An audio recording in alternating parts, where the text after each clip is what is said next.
So I just learned something that's pretty crazy, and I thought you'd like to learn about it too. This is a trigger warning. We're going to talk about sexual assault and rape. I genuinely don't know how somebody might not have heard about this yet, but if you are one of those people, there are Palestinian survivors of Israeli torture chambers and concentration camps that have been released or escaped who are talking about their abuse in these torture prisons, and some of them have talked about how they were raped and sexually assaulted by not only Israeli officers, but also their dogs. And in addition to the new thing that I learned about this morning that I will tell you about in a second, I'm also learning that still, after 9 months of watching this live stream genocide, people are still discounting how absolutely disgusting and violent and sadistic Zionism actually is and can be. And so they don't believe that this story is or even can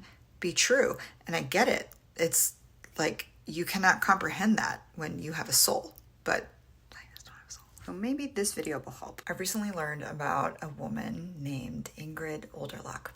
Ingrid was an officer of DINA. DINA was the secret police sect of the Pinochet regime in Chile. Ingrid was known as Woman of the Dogs. Ingrid got this nickname because during her time in the Chilean secret police force, she trained her German shepherd named Velodia to rape left-wing female dissidents of the Chilean regime at that time. Ingrid's story was so gross and sick and cruel that it inspired the Oscar-nominated short animated horror film called Bestia. You can read more about Ingrid on your own time if you want, but this article from 2022 from the BBC highlights victim testimony, which is what I wanted to cover here. This section here talks about how Ingrid operated out of a 2-story house in a middle-class area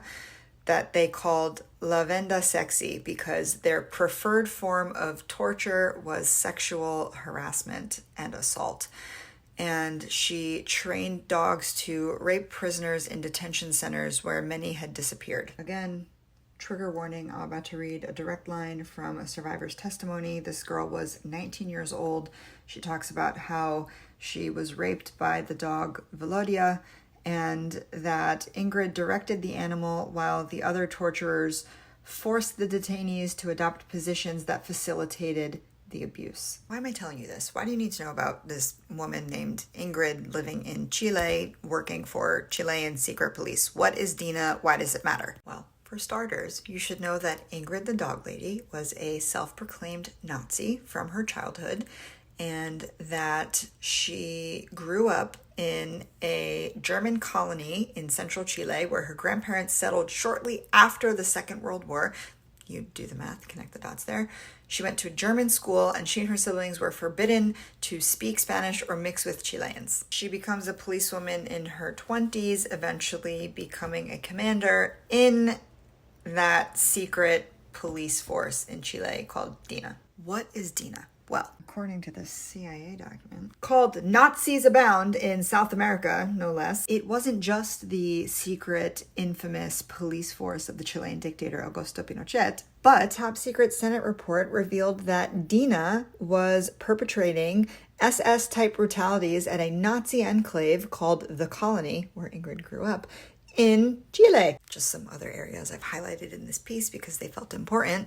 This one being, apparently it was no coincidence that some of these dictatorships, talking about the Chilean regime at that time, are havens for Nazi war criminals who managed to escape the collapse of Hitler's Germany in 1945. This section goes on to say that Nazi refugees have offered their inhuman expertise to the secret police of their adopted countries and may even be directing some of the Hitler-style torture and extermination of political dissidents. And now the closing statement of the CIA document, which should be of no shock to anyone, they go on to say that Adolf Hitler's 1,000-year Reich may not have perished in the rubble of Berlin after all. Which is my cue to remind you to continue connecting those dots because Nazis are nothing if not consistent.